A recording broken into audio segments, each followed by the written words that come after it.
What if I have 100 organic sales? Would auto campaigns still work since I didn't feed Amazon ads with specific keywords? This is a very good question. Amazing question. So here's the thing. When you publish your book on Amazon, so this is your book, then Amazon has a little section. Let's just call this section, let's call it a box. It has your indexed keywords box. So in this box, Amazon just stores all the indexed keywords.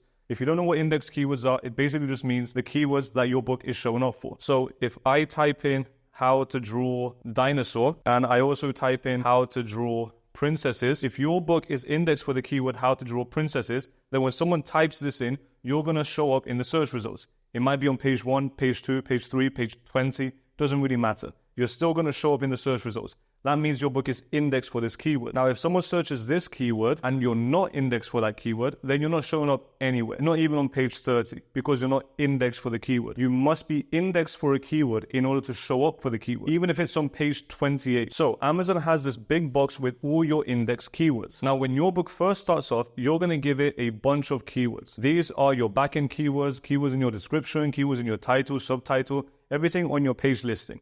And now you might only have 20 index keywords, which are the ones that you gave it. Now, after you start collecting sales, let's draw it like this. So these are your 20 index keywords. After you start collecting sales, so you got a sale here, you got a sale here for this keyword, sale here for this keyword, and a sale here for this keyword. Once you start getting sales for those keywords, Amazon is going to start indexing you for other keywords to test out to see if your book is good enough to grow and to index for more keywords.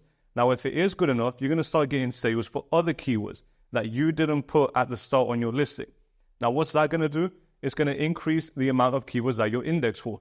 So from 20 keywords in month 1, you might be indexed for 100 keywords in the second month. Now, if your book keeps growing and you keep collecting sales for relevant keywords, Amazon is going to keep pushing you for more keywords. So in month 3, you can be indexed for 350 keywords. Now, the more keywords you're indexed, the more places you are showing up on Amazon, which means the more eyeballs, the more clicks, and the more sales. Now, here's the most important part. You have organic sales, which means these are the ones where people search on Amazon and you organically come up in the search results, which means you didn't pay for it, it's free. And then you have your PPC sales. These are your Amazon ads. Now, with organic, if you only stick with organic, then these are your backend keywords and maybe keywords in your description. This is all your SEO, basically. This is all your SEO on your listing. Those are the keywords, and that's going to feed the index keywords box. Now, the PPC, these ones, you can actually control the keywords. So you can literally pick any keyword you want and show up for it on PPC. Now, if your keyword isn't very relevant, Amazon might not show your book for that keyword. But if you put a bunch of relevant keywords, because I don't see a reason why you wouldn't want to put relevant keywords, when you put all your relevant keywords, your PPC campaigns are going to start showing your book for those keywords. And because you're being shown for those keywords and you start getting sales for them, you start to go in the index box. So this index box is collecting organic keywords and it's collecting PPC keywords. Now, here's the most important part. The index box doesn't know the difference between organic and PPC. All the index box sees is, here's a keyword, how many sales has this book made for this keyword? 4, great. It's not going to say, oh, it made 1 PPC sale and then 3 organic ones. It doesn't care. It only cares about the index keywords and how many sales or the conversion rate for the keyword. So it knows keyword 1, if this is keyword 1 and it got 4 sales, and then keyword 2 got 25 sales, and keyword 3 got 50 sales, then it's like, okay, this is a good keyword, it's converting well. Let's keep pushing the ranking up. This is a good keyword converting well. Keep pushing the ranking up. And it keeps collecting both organic and PPC keywords to help index the book for more keywords. So your question is, should I run automatic campaigns even if I got 100 organic orders, not from PPC? And the question is, yes, you can test it out. You can wait until you get 300 if you want.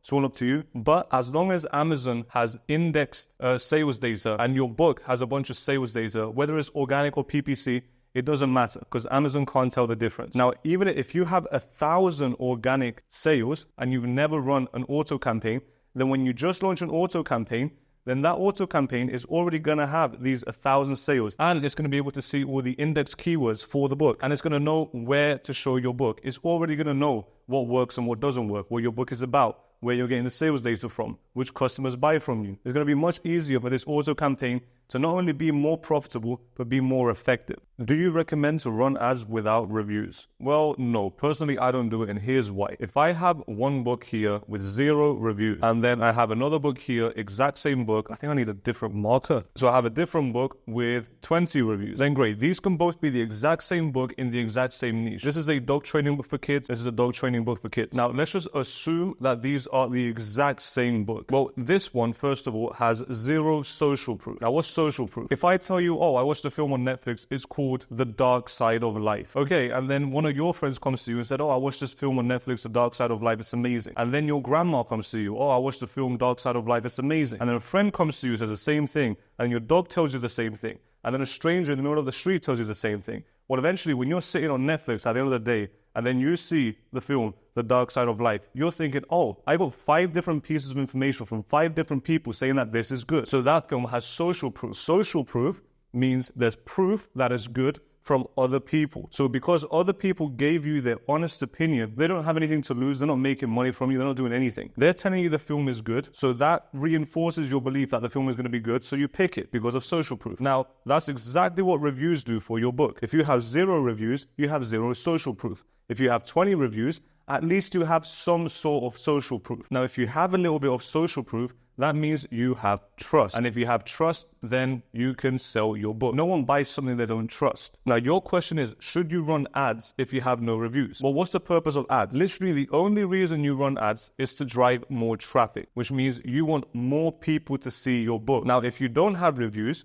then you want more people to see a book with no social proof. If you do have reviews, you just want more people to see a book with social proof, with trust. Now, you can run the exact same ad campaigns for the exact same book, and reviews will be your only difference. And you can spend $100 for this one and make $20 back, or you can spend $100 with this one, same amount of clicks, same everything, but make $80 back. Now, do your ads perform better over here or over here? Well, your ads perform exactly the same. It's your book that performs better over here because it has the social proof, because it has trust. So that's why I don't launch campaigns until I gather 20, 30, 40 reviews. You seriously in your freaking bathrobe? How disrespectful. Well, I mean, I'm just chilling at home, to be honest. I don't know what to wear. What do you wear at home? Because this is literally what I wear to work. I am currently at work right now as we're speaking. I can't count YouTube as work because it's so much fun. But this is literally what I wear all day when I'm on my computer. I wake up in the morning, I put my bathrobe on, I go make a coffee, and I start working. I mean, if I was working at McDonald's and I wore a robe, yeah, sure, maybe that would be disrespectful. What I find really weird about this comment is the fact that the video that this was posted under had so much value in it. A lot of people use that information to go out and make way more money and improve their businesses. But this person really didn't like the fact that I was wearing a bathrobe in my own house. And they focused on the bathrobe instead of the information inside the video. But I mean, you can't please everyone. In your opinion, what would be typically high content books, or is there somewhere you have done a video on this? We all know what low content is about. I need to test the waters and find my niche. Yes, so high content books are usually just more words than images. So with low content books, you usually have coloring books, you have activity books, you have word searches, journals. But here's the thing, with coloring books, are there more images or words? Well, they're just images because they're coloring them in. With activity books, they're usually more illustrations or images. When I say images, I mean illustrations. I mean, is it words or is it something visual? Activity books are usually more visual. Connect the sock to the skirt or things like that. I don't know if that made any sense. It made sense in my mind, so I'm going to stick with it. Word searches, yeah, there's words, but again, it's more of a activity thing. It's more of a visual thing. It's not reading. It's more about finding. There's letters. You have to find the words in the letters, but there's probably no more than 100 words on a page. So word searches are more visual as well. Now, journals, they're mostly just lines. Yes, you can have questions and answer the question and write your own things. Here's the question up here, and then here's a bunch of lines here where you can answer it. You can make it look all nice and visually appealing, but that's usually what low content books are. Now, most people tend to go for low content books because they're too lazy to learn how to make high content books. They don't have enough money to pay for a ghostwriter. They can't write the book themselves. There's so many reasons. I'm not saying you're lazy specifically. I'm just saying in general, there's some people that are too lazy to make a high content book. They just want to press 2 buttons on AI and start making money. But that's not how we do it on this channel. On this channel, we create super high quality books. And we also create high content books. That was high content books. High content books is something that I like to call high profit books because that's what they should be called. So with these books, the maximum price that you could possibly have is maybe $11.99. absolute maximum. Most of the times it's $9.99 or below. If you can sell a $12 coloring book, then well done to you. But most low content publishers are publishing $8.99, maybe $9.99. If you're at $11.99, you're a G. Well done to you. But here's the thing. With this, you're probably making around $4 profit. And most people are actually publishing $8.99 books, which means they're making around $2.50 profit. Now, I know it's not exact. It's different for everyone. It depends on your price and your pages your book is. It depends on a lot of factors. But I don't think you're making more than $3 if you're doing a low content book. Now with a high content book, these are usually more information heavy books. So there's more words than illustration. So if I'm selling a cookbook, that's a high content book. Because yeah, you have an image of the food, but then you have all the ingredients, all the calories and things. And then you have the instructions, and then you have helpful tips. So it's more about information. If I'm selling a how to train a dog book for kids, it's more about the information of teaching someone how to train the dog. These are more information heavy books. Now, because they're information heavy books, they require some extra steps. So you have to create an outline, because then you're going to send that outline to your ghostwriter so they actually know what kind of information they want to put inside. You have to write it specifically for your audience. If you're making an information heavy book for kids, you're not going to put overcomplicated words. You're going to keep it nice and simple, fun and friendly. Now, the reason I only do high content books is because you can price these anywhere from around $14.99. You can get them all the way up to $28.99. There's so many different price ranges. It all depends on your niche, but these are high profit books. So while here you can make $2.50, maybe $4, with these ones, I've seen niches where they're doing $11 for every single sale, which means if I sell 3 copies a day, which is very, very, very easy, 3 copies a day, then I'm making $33, which means I'm making around $1,000 a month. And that's one book. Sure, I could spend more on ads, but if I'm making $33 a day, then I have $33 to spend on ads for free, breaking even. I'm not losing money. But if I get 3 sales of a low content book, then I have 3 times 2.5, 6, 7, 7.5. I have $7.5 to spend on ads to break even. Well, it's much easier to grow when you have more leverage to spend on ads. I hope that makes sense. Now, everything is still the same with a high content book and a low content book. You still have to do a book cover. You still have to do formatting. You still have to do all the marketing correct and collect reviews and put A+ content and everything. The only difference is that you're probably going to have to pay for a ghostwriter unless you're going to write it yourself. So your biggest cost is going to be your ghostwriter. But the fact that you pay for a ghostwriter, you're giving the money for the ghostwriter, but in return, you get a much, much, much higher profit margin. Even if you're selling a book at $14.99, you're making around $6, $7 profit for every book, which is, again, 3 times easier to sell than low content books. Now, there's still some extra steps I didn't talk about. I can't explain to you from start to finish how to create a high content book. In fact, I have a course that does that, but don't worry, I'm not trying to sell you the course. In fact, even if you really want to get in the course, you can't do it. I'm not allowing anyone in the course yet because I'm updating it right now to make it the most valuable course on the market. I don't care who else's course you bought. My one will be the best course. It will be the easiest course for you to learn how to create high content books, high profit margin books, and it'll be the fastest way you can make money on KDP. But don't worry, I'll let you know when that's available. Do you do expanded distribution with Amazon books? I actually do, yeah. I only publish on Amazon because I don't really see the point in publishing everywhere else. I understand there's money in Ingram Sparks and Drafted Digital and all of them, but when I see everyone else, I see that they make an extra 10% or something with those platforms. Personally, I just focus on Amazon, and even without putting it on other websites and still making thousands of dollars a month. So even if you only focus on Amazon, you can still make a bunch of money. Now, the reason I actually select expanded distribution is because all I have to do is click one button and then I get extra sales every single month. No extra marketing, no extra nothing. I press that one button and I get extra sales and I see a lump sum of money go in my account once a month. Because with expanded distribution, it collects all the sales during the month and it gives you the money in one day. But if you're going to select expanded distribution, you need to make sure that is appropriate for your book. So there's only specific trim sizes that allow expanded distribution. Make sure your book is the correct size for expanded distribution. I really want to try this, but I am so scared. $1,700 is a lot, and I have to say that I am afraid of losing it all. That's okay, I was in the same position as well. Do you have any stories of people losing all of their money? Oh, I've got loads. I've lost so much money. And most importantly, do you think that is the best decision a beginner with only a little MCB experience can make? MCB is medium content book. Well, here's the thing. The only reason I can spend $1,700 on creating my book or paying people to make my book is because now I have the skills and I'm confident in my skills where I'm comfortable enough to spend that money. Think about it like this. Let's say I'm really, really fast and I know I'm faster than most people. If me and you race, I'm guaranteed gonna win. 9 times out of 10, I'm gonna win. If you come to me and you're like, let's place a bet. Let's bet $500 and we'll have a race. I'm going to take that race because I know that I beat most of the people. So you're probably going to be in the group where I'm most likely going to be. I'm probably faster than you. So I'll take that $500. Now, if I know that I'm very, very slow, I'm not going to take the $500 bet because I know I'm going to lose the $500. When new publishers see that I spend $1,700 on one book, they get scared and they think that's what they have to do. But no, I had to spend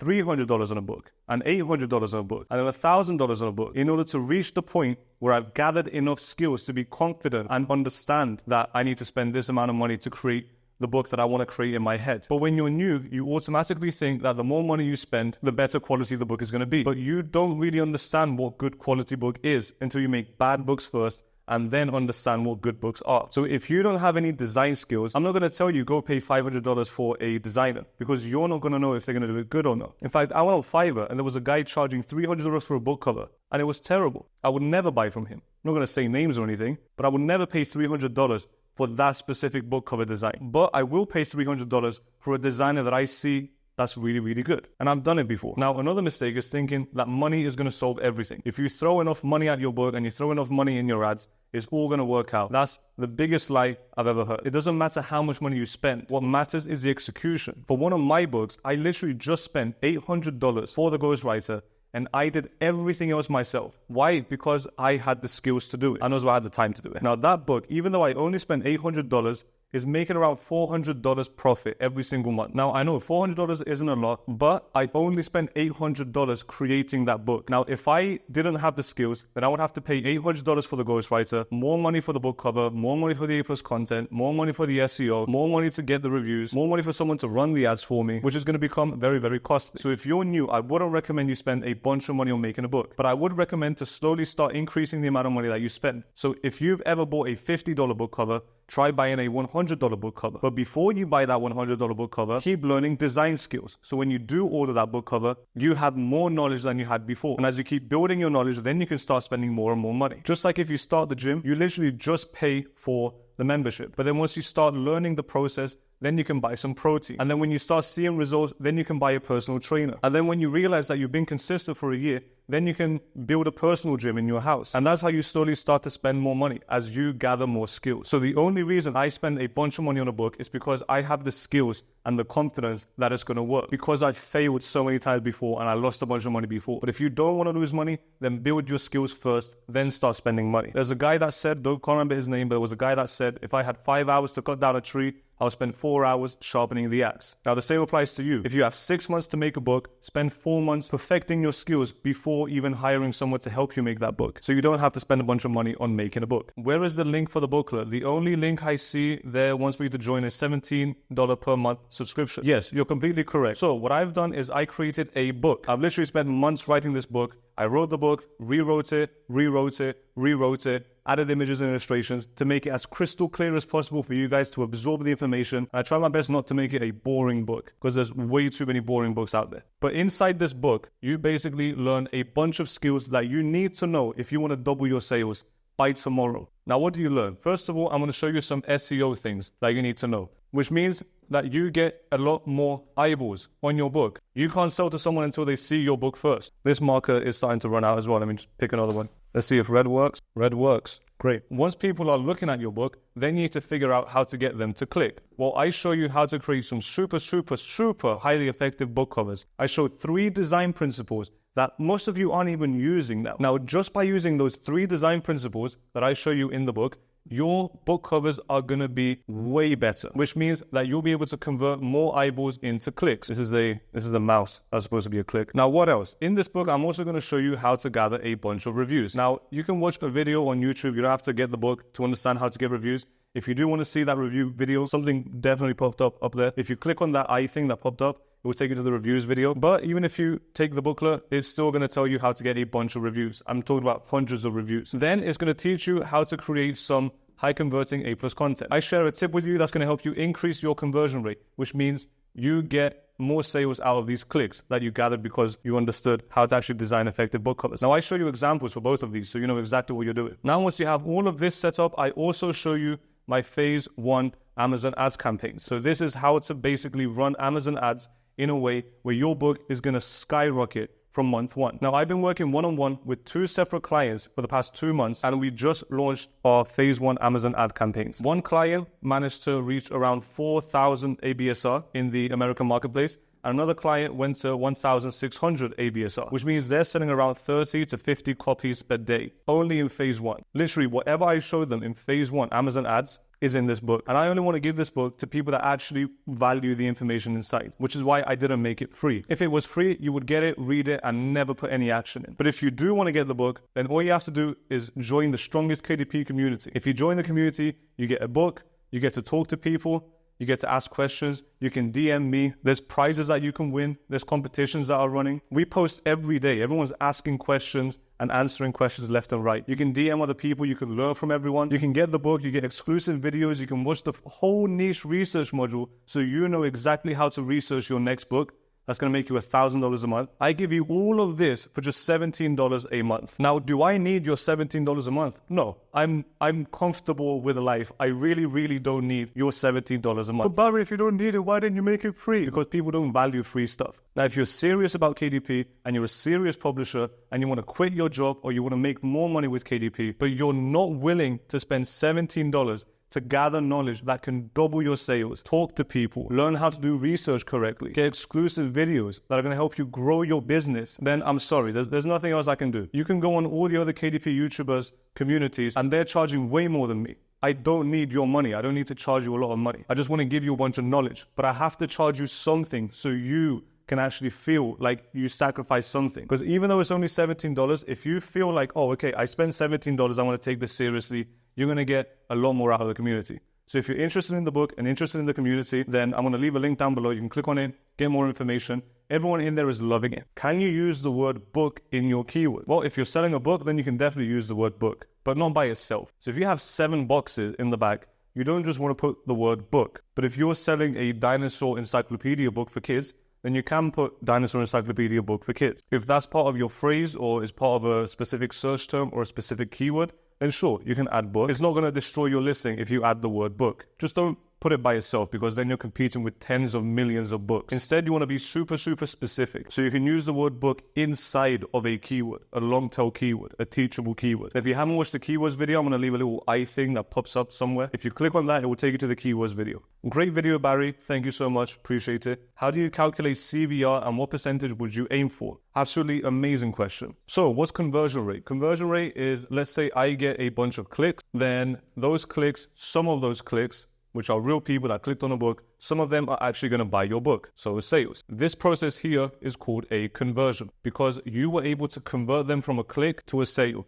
That's what a conversion is. Now, what's a conversion rate? A rate basically just means percentage. So what percentage of these people that clicked converted into a sale? So if you have 100 clicks and those 100 clicks converted into 20 sales, then your conversion rate is 20% because 20% of 100 is 20. So 20 clicks, 100 clicks, 20 conversions or sales, which means conversion rate is 20%. Now, how do you calculate it when it's not 100 clicks? Well, that's super simple. Let's put a very complicated number. Let's say we have 1,672 clicks, and then we got around 321 sales. What we want to do is take our sales, I'm going to write it here so you guys know, your sales divided by your clicks is going to give you a random number. Let me actually do it so I can see. So the number that it gives us is 0.19198, blah, blah, blah. There's even more numbers, but we don't really care about that. What we care is after 0 dot. So you're going to take 0 dot and then the 2 numbers afterwards, that's your conversion rate. So this is a 19% conversion rate. Now, if we take the easy numbers and we do 10 sales divided by 100 clicks, then we're going to have a 0.10% conversion rate. So we're going to take these 2 numbers after the dot, and that's your conversion rate. So it's sales divided by clicks, you get your conversion rate. Now, what conversion rate should you aim for? 10% conversion rate is the average. Do we want to be average on this channel? No, we don't. So we want to be higher than 10%. I like to aim for at least 18%. I have some books at 23%. So it all depends on your niche. It all depends on how good your book cover is, how good your A+ content is, how good your book is, how relevant it is to the people. There's so many different factors, but you want to try and aim for the highest conversion rate possible. Because if your only goal is to increase your conversion rate as much as possible, you're going to succeed on Amazon. This is one of the most important things that are going to determine your ranking and your sales and how well your ads work and everything. So conversion rate is super important. Just make sure it's above 10%. The next question is, what is a good ACoS and CTR to aim for? Well, first of all, what's a CTR? Your CTR is your click-through rate.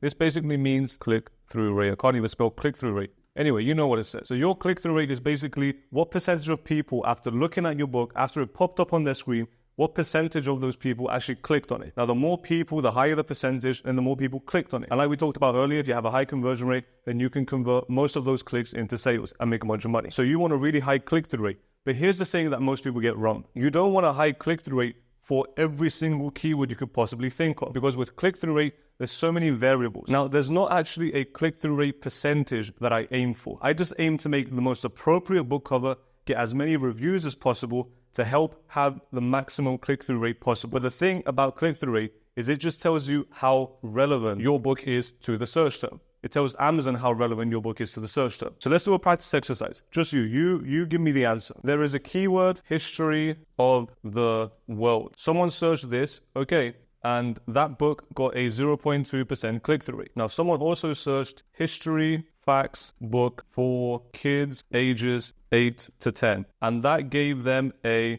0.7% click-through rate. Now, if you just had to take a wild guess based on this, based only on the click-through rate, do you think this book is what we're selling or this book is what we're selling? Same book, just two different search terms. We are probably most likely selling a history facts book for kids ages 8 to 10. Now, we know that because it has a higher click-through rate. And because it has a higher click-through rate, the book is more relevant to this search term. So Amazon's going to see this and say, oh, okay, I know what this book is about because this keyword gives it a high click-through rate, but this keyword gives it a low click-through rate. So the high click-through rate keywords are most likely what the book is about. And Amazon can start learning and start expanding you for more relevant keywords. Now, you might even be indexed for this keyword, and you might even make a sale for this keyword. But because this is a broader keyword and it's not 100% relevant to your book, you're going to have a lower click-through rate, which is why I don't really focus on click-through rates for all my keywords. I just want to have a high click-through rate for my relevant keywords. Now, what's the high click-through rate? I can't tell you an exact number because it depends on your niche, depends on the traffic, depends on how well your book is, how many reviews do you have, how many reviews do your competitors have, what's your price, is your book title better than everyone else's? There's so many different factors. How high are you ranking? There's so many different factors. I can't give you an exact number, but click-through rate is how Amazon determines if your book cover is relevant or if your book is even relevant to the keywords that people are searching. Conversion rate also, but click-through rate is what you asked, so we're just going to stay with click-through rate. So don't aim for a specific click-through rate number. Just aim to keep increasing your reviews and making your book cover better. Just those two things alone are automatically going to increase your click-through rate. Now, what's a good ACoS, you ask? Again, it's not really something that I look at. I don't really try and get a good ACoS because I'm focused more about the growth of the book instead of how much money can I save. Now, again, this depends on which phase you are in. So if you're in phase 3, then sure, you can start lowering your ACoS so you can maximize your profit. But if you're in phase 1 and 2, where you're just trying to grow, ACoS doesn't matter. Now, most of you guys are in phase 1 and 2 because that usually takes around 3-4 months, sometimes even 6 months. And to be honest, from what I see, most people publish a book and then they give up after 3 months. So most of them don't even manage to make it to phase 2, let alone phase 3 where they're optimizing for their ACoS. They're trying to optimize for the lowest ACoS right from the start, which is probably not the best idea. But anyway, what's a good ACoS? Well, here's the thing. You might be one of those people that think ACoS is the most important thing and it has to be under 30% to break even and blah, blah, blah. That's what I used to think as well, but not anymore. Because let's say I'm running ads for the same book that you're running ads. You're doing a dinosaur book for kids and I'm doing a dinosaur book for kids. Now, your adverts have a 24% ACoS, and then my ones have a 62%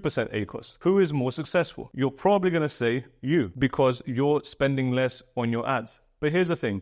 Let's say you spend $120 that gave you a 24% ACoS. Now, I can't really do the maths in my head, so I'm going to blur out some random numbers so you guys get the point. So you spend $120 at a 24% ACoS, and then let's say you made back, let's say you doubled your money. You made back $240. Great. You made $120 profit because you spent $120, made back $240, $120 profit. Now, I might have 3 times the amount of ACoS that you have, but I might have spent $1,200 and then I could have made back $1,500. Now, this is not as optimized as your one, but guess who's making more profit at the end of the day? I'm making $300 profit for the same book. That's why I don't look at the ACoS. I only look at the overall account. I look at the organic sales and the PPC sales and where my rankings are. I look at all the important things, not the ACoS. But that's just me. You might be looking at the ACoS. That's fine. Other people might be teaching you to look at the ACoS. That's fine. You might want to follow their advice. Again, that's okay. I'm just showing you what I like to do. So personally, I would much rather spend $1,200 to make $300 back than to spend $120 to make $120 back. Now, here's the most important thing. The most important thing isn't the fact that I'm making $300 back and you're making $120. The most important thing is for me to spend $1,200 on ads. That means I am making so many sales for me to even be profitable with my ads at high ACoS. So because I'm making a bunch of sales, my ranking is going up. And because my ranking is going up, my growth is increasing. And because my growth is increasing, my reviews are increasing. And because my reviews are increasing, my conversion rate is increasing. Now, once all of these things happen, then I can come in and say, oh, okay, you know what? I have the ranking, I have a high conversion rate, I have loads of reviews, everything is working, the algorithm is on my side, Amazon loves my book, people are buying my book. Now I can start optimizing this and bring the ACoS down. And then I can start trying to bring this to 50%. And then next month, bring it to 45%. And then maybe bring it to 40%. And that way I can start optimizing for a lower ACoS. But if I start off with just aiming for a low ACoS right from the start, then I'm limiting my growth. I'm limiting the growth of the book. So that's why personally, I'm not saying you should do this. I'm not saying you should spend $1,200. I'm just saying this is what I do. This is what works for me. And that's basically the reason why I don't really look at ACoS that much. I look at other more important things. This has to be the best video since it answers questions and generally we all learn a lot. Thank you. Appreciate that. But according to the video, it's smart to just pause a keyword that has low CVR. What if this keyword is super relevant though? For example, I have a coloring book and I have a product campaign and I run the coloring book category in there, which has 97 clicks and 4 orders. So based on what we learned about before, 97 clicks and 4 orders, that's going to give us I have to do the math now. That's a 0.04. So a 4% conversion rate, which is terrible, but I understand why it's so low. And that's like 4 something conversion rate. Yeah, you're completely correct. 4% conversion rate. But this is literally the category of the book. I know coloring books are very saturated, but should I pause it or let it go? It's confusing because it's a category and it's pretty much the actual literal category of the book. Well, not quite. Because here's the thing. Here's what you're doing. You are selling a house. Let's just pretend that you're selling a house. Okay. You're selling a house and this house is for sale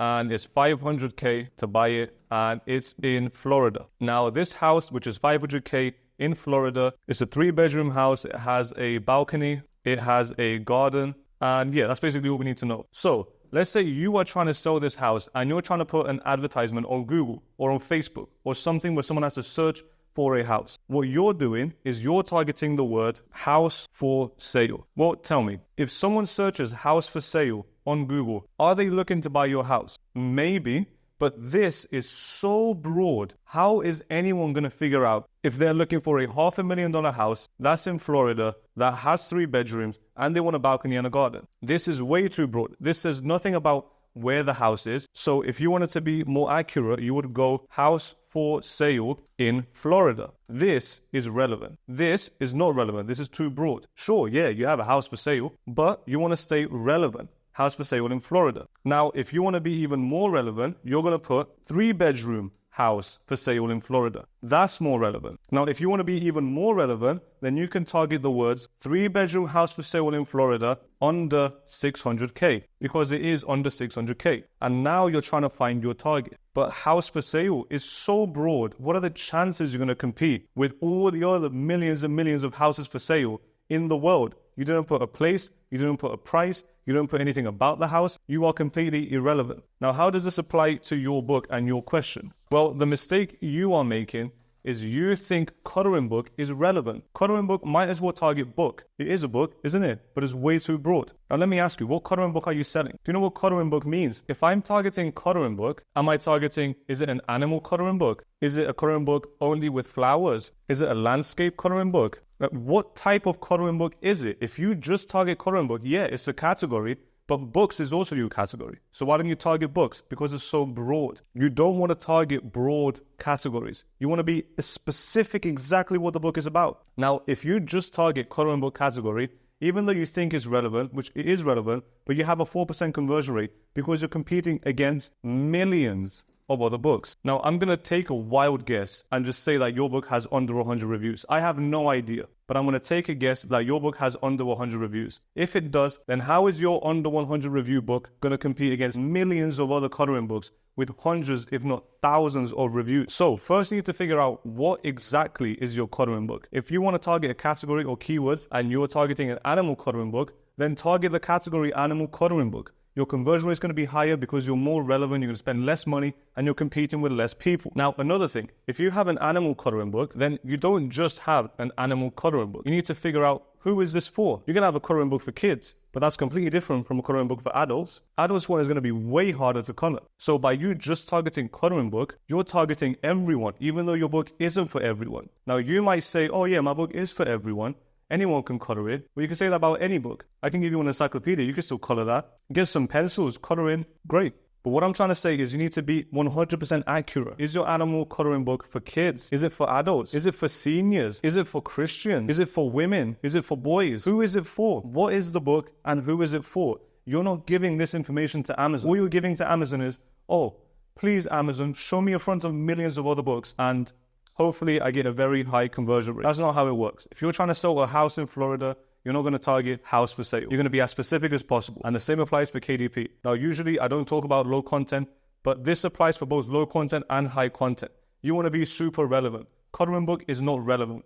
Yes, it is the category of the book, but it's not hyper-relevant categories of the book. Now, if I'm selling a high-content book and I'm selling a book teaching people how to play poker, and there's two categories, casino and poker, which category am I going to pick? I'm going to pick poker because it's super, super relevant. Yes, it's relevant to casino, but poker is way more relevant than casino. And because it's more relevant, I'm going to end up spending less money and making more profit. So stick with only relevant category campaigns, keyword campaigns. Everything has to be relevant. Let's go to the next question. Hi Barry, this may be an uncommon question to you, but I hope you could provide an honest answer. Have you ever got 1-star ratings to your top selling books? Because almost all the top selling books in KDP has got few 1-star reviews. What is your experience on that? Thank you. Very good question. I love 1-star reviews. I love 1-star, 2-star, and 3-star reviews. Now, I know this sounds insane, but they're actually really, really good. You want some 1-star reviews. You want some 2-star reviews. If you get 3-star reviews, amazing. Because here's the thing. If you click on a book and then this book has 120 reviews, only 4 and 5 stars. What's the first thing that you're going to think of? Oh, these reviews are fake. That's the first thing you're going to think of. Fake. What? This book got 120 reviews, all of them absolutely amazing. He either paid someone to put those reviews or they're all friends and family,